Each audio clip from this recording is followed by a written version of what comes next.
The year is 1455. England is about to dive headfirst into 30 years of absolute chaos.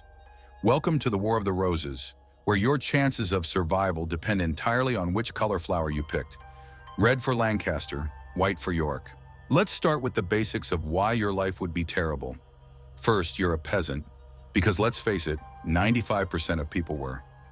Your house, a one-room wooden shack shared with your entire family and probably some livestock. The smell is exactly what you're imagining. Your job? Farming, every single day, from sunrise to sunset. But here's the fun part. You don't get to keep most of what you grow. It goes to your local lord, who might switch sides in the war 3 times this month. Each time their soldiers will come through and requisition your food. That's a fancy word for stealing. Speaking of soldiers, they're everyone's worst nightmare. These aren't professional armies. They're basically armed gangs wearing noble badges. When they show up, you have 2 options: hide or die. They'll take your food, your animals, and if you're really unlucky, force you to join them. But maybe you're thinking, at least I can move somewhere safer? Wrong. You're legally bound to your land. Leaving without permission is a crime, and during the war, travel becomes incredibly dangerous. Roads are filled with deserters turned bandits who'd kill you for your shoes. The weather isn't helping either.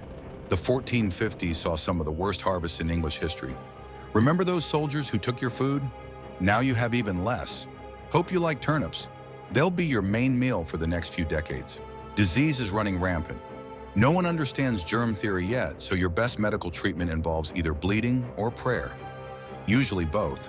The average life expectancy is 35 years, if you're lucky enough to avoid the sword, starvation, or the sweating sickness. Even the nobles aren't having a great time.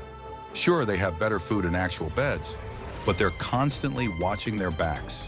Supporting the wrong side means losing everything: your lands, your titles, and usually your head. 30% of the English nobility died violent deaths during this period. The War of the Roses finally ended in 1487, but not before reshaping English society, decimating the nobility, and making life miserable for generations of people. Next time you're having a bad day, just remember, at least you're not stuck in 15th century England, trying to figure out which color rose might keep you alive until tomorrow.